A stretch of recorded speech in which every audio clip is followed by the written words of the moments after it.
Welcome to the channel Get Rich. Today the company I am going to talk about is Amara Raja Batteries. So we first look into their business and their financials and finally their valuation. So let's get started. So first, as the name indicates, they are operating in battery sector. So the Indian lead acid battery industry is around 30,000 crores in size and has been growing at a CAGR of 10 to 12%. So if we look at the revenue of Amara Raja batteries and compare with the total market, then they are having around 23% of total market share. In terms of application, it is equally split between the automotive segment and the non-automotive segment. Then if you look into the organized segment, they have around 18,000 crores market controlled by 5 manufacturers. So in terms of organized segment, they have around more than 30 to 35% of market share. After Exide Industries, they are the second largest player in lead acid batteries. The high share of replacement demand for segments like automotive, home inverter, UPS, traction, the share of unorganized players is high at around 30% of the total demand. I said replacement demand. So what is replacement demand? So the batteries will go out of life in 3 to 3.5 years or maybe 4 years. After that, they need a replacement. So that's called replacement demand. So the share of unorganized segment in the replacement market has been gradually declining, but it is still at 30 to 40%. Organized players dominate the passenger vehicle and two-wheeler segments with a 70 to 80% share, but the share of unorganized, small organized players in the commercial vehicles, tractors and home inverter segments is much higher at 50 to 60%. To counter these unorganized segment, the organized players are increasing promotions and they are promoting entry level brands at competitive prices. So this should facilitate in increasing their share in the overall battery segment. Also, the battery industry is evolving, so it's led by cyclical slowdown in the auto battery segment as well as competitive pressures in the industry. But the automotive replacement battery segment will continue to offer a secular and profitable growth opportunity driven by increasing penetration of automobiles, and they have new segments like e-rickshaws, and new segments would provide consolidation in the replacement market. So the organized players are going to grow at much higher growth rate. So you can think, for example, Amara Raja batteries, they are more dominant player in lead acid batteries. So what if electric vehicle comes? These batteries can go away, but then the fact is electric vehicles are unlikely to displace lead acid batteries as these are still preferred for SLI, starter, lighting and ignition applications. So these are the concise explanation for battery sector. So before going into the key business segment, let's talk about Amara Raja batteries. So it is founded by Dr. Ramachandra N. Gala. So the Amara Raja group is one of the fastest growing industry group in India with revenue exceeding US $1 billion through highly engaged customers across the globe. The group is anchored by a workforce of 15,000 people working for 6 companies encompassing 14 businesses. So Amara Raja Batteries Limited is the technology leader and one of the largest manufacturers of lead acid batteries for both industrial and automobile applications. The company is a leading manufacturer for automotive and home UPS inverter batteries under the brands Amaron, PowerZone, which are distributed through Pan India sales and service retail network. So they have delivered impressive business performance to remain a completely debt-free company with sizable cash reserves. For a company that pioneered and introduced the VRLA battery technology in India for telecom application, Amara Raja has made commendable progress to emerge a preferred supplier for storage batteries. So I said VRLA. What is VRLA technology? So VRLA is valve regulated lead acid batteries. So this battery type has the following characteristics: maintenance free, leak proof, position insensitive. For many decades, the lead acid battery has been the most widely used energy storage device for medium and large scale applications. In recent years, the traditional flooded design of the battery has begun to be replaced by an alternative design which is called the valve regulated lead acid battery. So it requires no refilling of the water content of the electrolyte solutions. So it does not spill liquids and can be used in any desired orientation. So if you want to talk about the emergence of Amara Raja batteries, this is mainly because they have a strong relation with Johnson Controls, which is a multinational company. So they are delivering the technology to Amara Raja batteries to deliver this kind of growth. So recently in 2019 they fell apart. Johnson and Controls, they are selling their power solution business to Brookfield.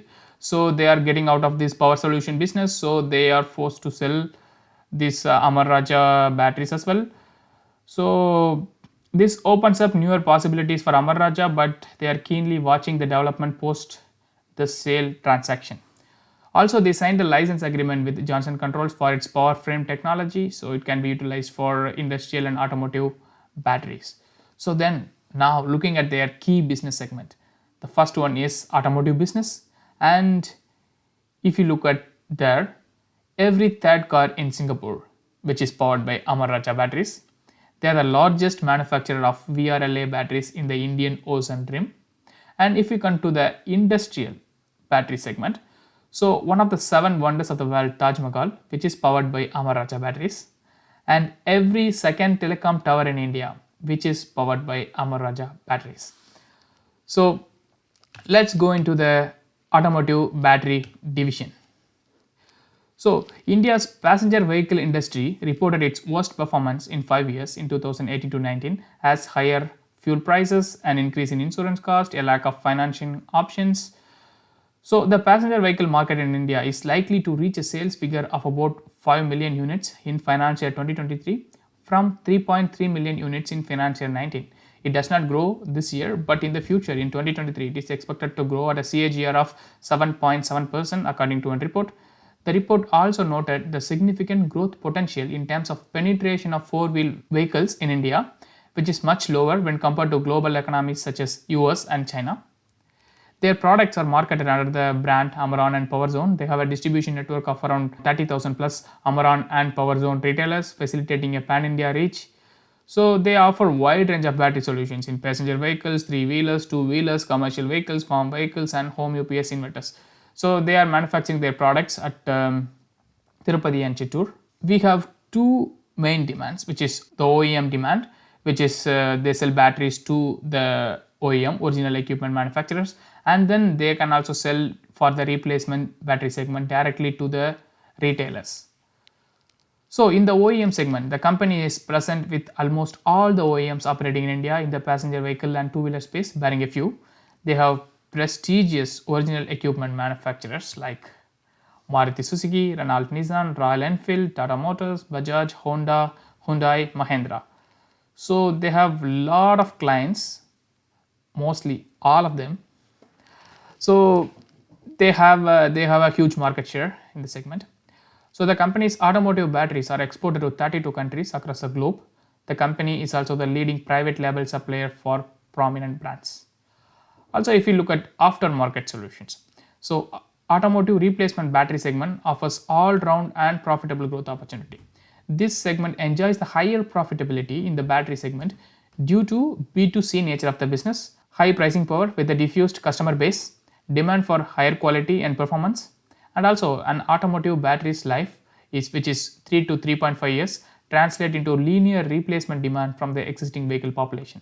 Credible estimates suggest that the auto replacement market could grow at 7 to 9% CAGR over the next 5 years. So the market share of the unorganized players is expected to dip significantly over the same period due to various factors. So they have Amaran and PowerZone, which are the dominant brands in this segment, and then international operations. In its quest for growth and expansion of business beyond Indian shores, Amara Raja is poised to become a dominant player in the Indian Ocean Rim. So if you look at the Indian Ocean Rim, they have presence in most of the countries which are around the Indian Ocean Rim, but then they want to expand further. Today, their automotive batteries reach consumers in more than 32 countries. Having built a formidable business and brand in India, they are now establishing a reputation for the Amaran brand in the overseas market. So they are also selling their products to private label suppliers. So these are all about automotive battery division. Then let's look into their industrial batteries. So the industrial battery division manufactures battery for telecom, UPS, railways, solar and power utility sectors. Primarily operates on a B2B marketing model, has an expansive product portfolio comprising batteries with capacities ranging from 7 ampere hour to 6000 ampere hour. So telecom and UPS are the most significant subsegments in the industry battery segment. UPS is the third largest segment in industrial battery applications globally. So they have their products like PowerStack, Amaran Volt, Amaran Sleek, Amaran Brute, and Amaran Quanta. The company products are exported to most of the countries in the Indian Ocean region. So let's go into the UPS segment. So they have a market share of around 30 to 35% in this sector. The largest UPS installation of Amara Raja in India is the 25 megawatt power for an e-commerce giant, which stands to their testimony. They have supplied more than 20 million batteries for UPS installations in last 5 years. And then the second segment, which is telecom. So they have a huge market share in telecom, which is around 55% of the market share they have in telecom sector. So their battery solution powers over 200,000 cell sites in one of the world's most demanding telecom market. They are the most preferred brands of batteries among telecom customers. They have an installed base covering more than 25 emerging countries in the world. So then the third sector, which is solar. So for establishing a strong presence in the renewable energy space, the company is working on developing energy storage solutions which would over time make it a preferred partner in the companies in renewable energy space. Having been successful in securing one large contract in Africa, the company will intensify its lookout for growth opportunities in energy storage locations in the global market. So then coming to the next sector, which is Motive. So what is Motive?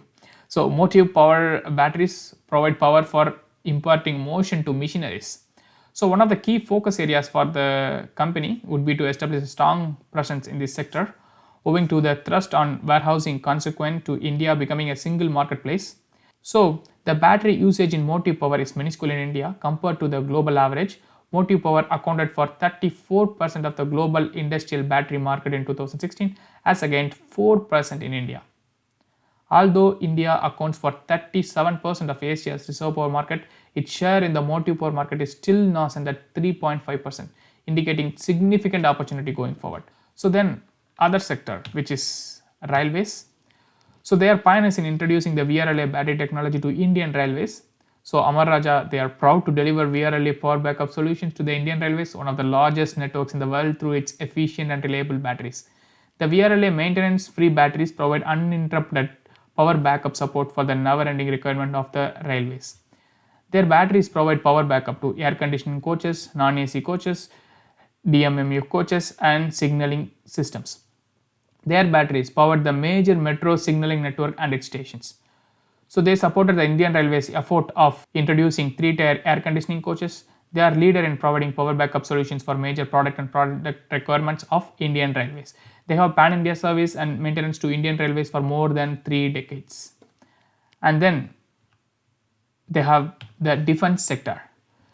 So by introducing new technologies for backup power in Indian defense system, police and paramilitary communication systems, Amara Raja ensures there is no downtime during crucial defense operations. So they power communication, surveillance systems, weapon locating radar and signaling network of Indian defense system. So these are the sectors they are operating in, huge. They are operating in automotive sector and industrial sectors. You have a huge different kinds of sector they are operating in. Then let's go into their growth opportunities. What are their growth opportunities? E-mobility. There is considerable buzz across India on e-mobility. They have set up a pilot plan to assemble battery packs with lithium technology to serve electric vehicle applications in two-wheeler and three-wheeler vehicle segments. Development work is underway for e-bus and passenger car segments, their way of testing the overall market.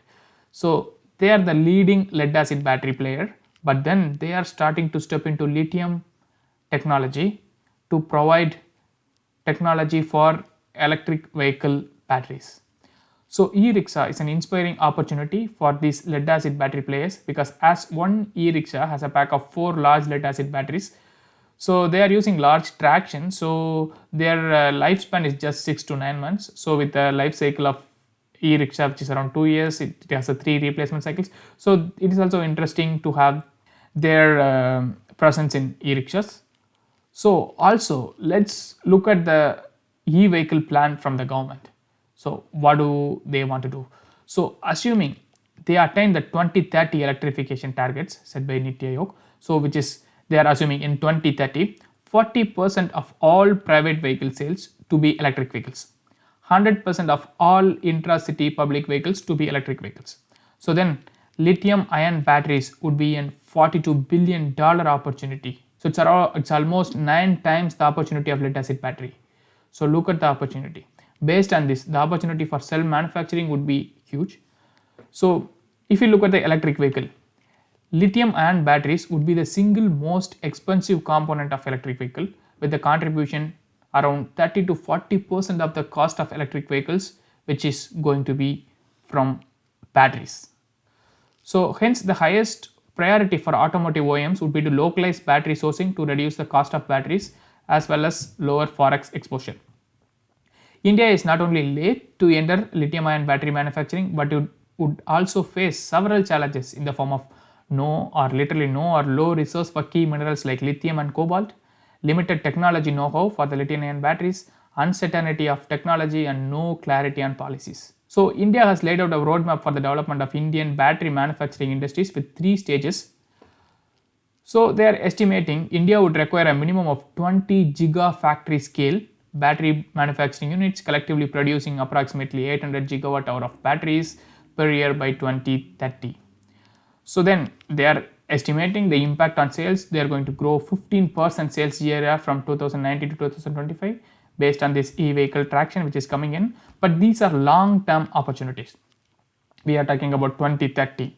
So this is not like short term. It's not going to change in 2 years or 3 years. It's going to change slowly, but then it's a long-term opportunity for the company. So then if we just look at the market size, just have an idea. So for the battery requirements in the first stage, so there can be 3 stages. So in the first stage, the battery requirement is around 120 gigawatt hour, and they are importing the complete cells. So they are just manufacturing battery packs, not the complete cells. Then the opportunity for 120 gigawatt hour is 1,30,000 crores. Now the entire industry, which is 30,000 crores, so these opportunities can provide 1,30,000 crore opportunity in the market. So which is huge, but it's not going to happen soon, but slowly it's going to come. Then think about who is going to take the market share. The companies who are the leaders now, they can do quite huge innovation and they can easily get into the market. The company has developed a lithium ion battery for telecom applications, which is expected to be commercialized in 2019. This should help in augmenting additional volumes from this sector, because if you know, the Reliance Jio, for their tower they used lithium ion battery. Usually they use lead acid batteries, but then the Reliance Jio, they started using lithium ion batteries. So they started importing lithium ion batteries from China and they did this kind of pilot test. But now slowly there are several people, they are starting to switch to lithium ion batteries. So this is good for Amara Raja because they just started their lithium ion battery development in the company. So for the UPS application, the company developed a lithium ion solution for single phase systems. So the company expects to receive approvals for this product in 2019 and ramping up volumes in the subsequent year. So they are slowly stepping into lithium ion battery space, which is good for the company. And then if you look at their expansion, they have established their office in UAE to strengthen their presence in the Middle East and African markets.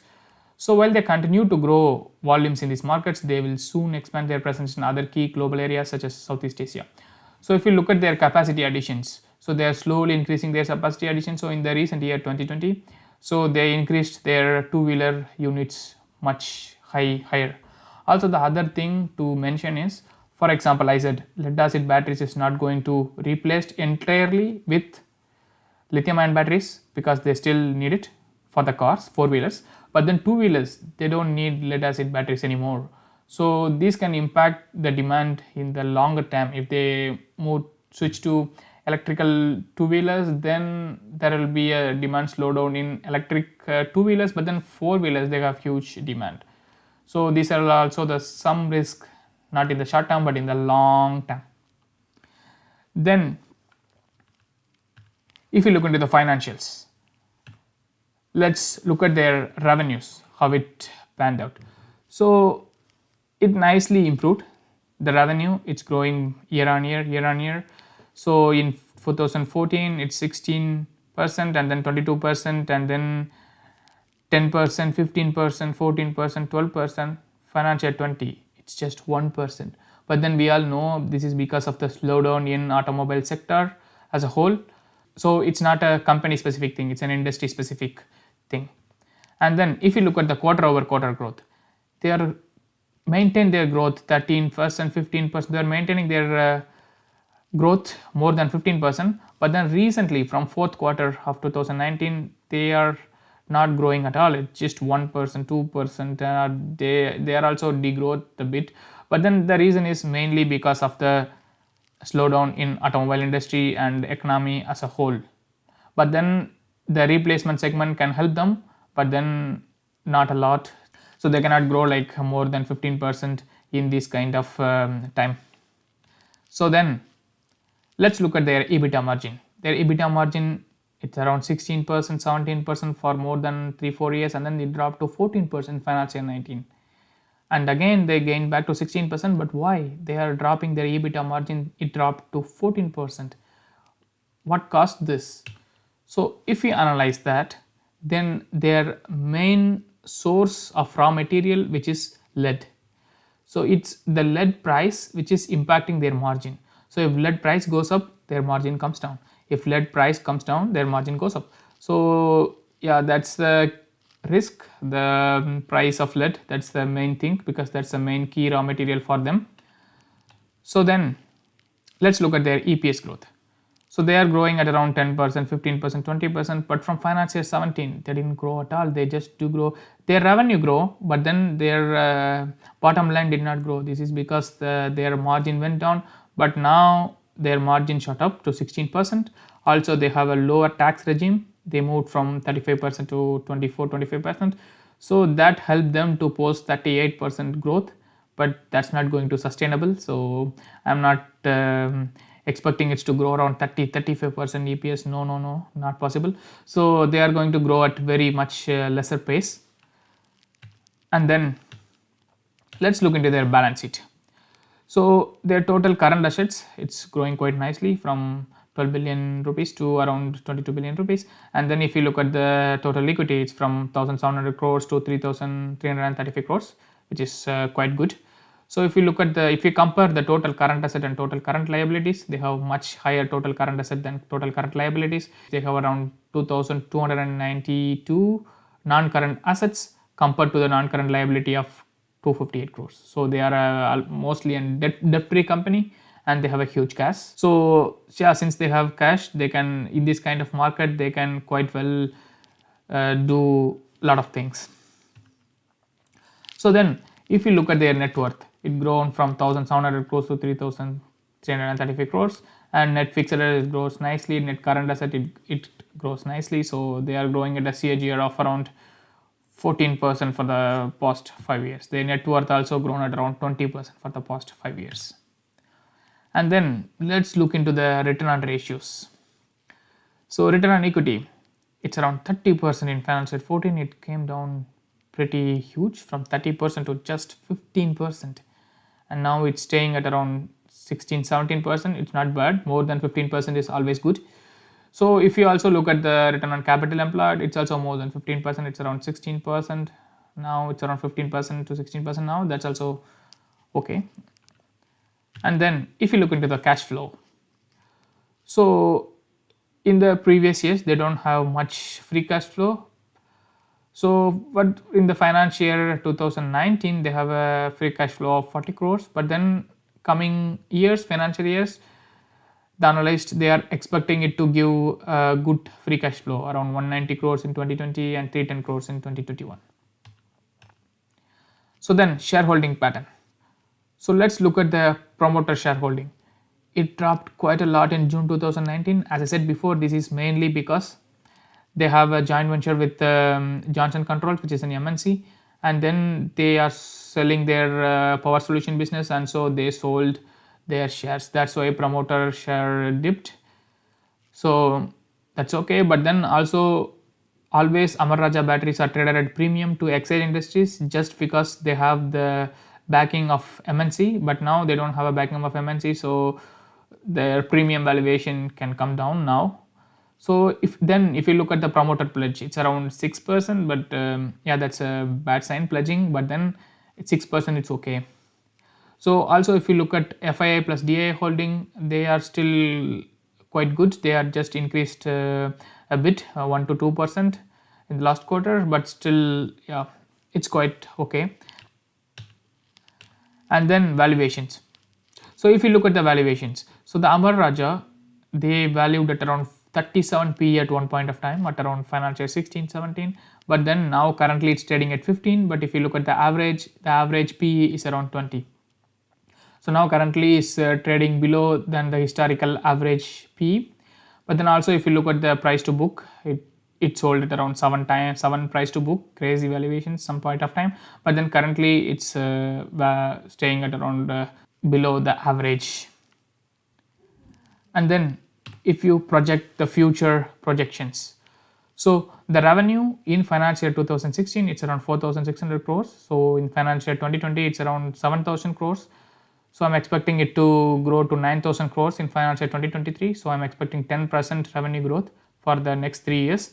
And the net profit it's going to grow at around 6% as an average, because yeah, their margin cannot improve. It's they are going to hold at around 16%. So yeah, in the short term they can only grow at around 10% revenues and 6% as EPS growth. So if you look at the price target with the current valuation of 15, so 1 year it can be 585 rupees, 2 years 630 rupees, 3 years 676 rupees. That's a growth of 5% in 1 year, 13% in 2 year, 21% in 3 year. That's with the current valuation. It's unlikely they are going to stay at 15 PE. If the market conditions turn around, they are going to trade at much higher valuations. So I'm going to estimate reasonable valuations, which is at around PE 20, so which is a historical average for the company. So 1 year I'm estimating the price target of 780 rupees, 2 years 840 rupees, 3 years 900 rupees, which is the price growth of 40% in 1 year, 50% in 2 years, 60% in 3 years. Of course, if the optimism comes in, they can go to much higher PE valuations, but then this is a conservative estimate. So also as a company, they have a huge market share in the operating space. So I'm sure it will do well in the next years.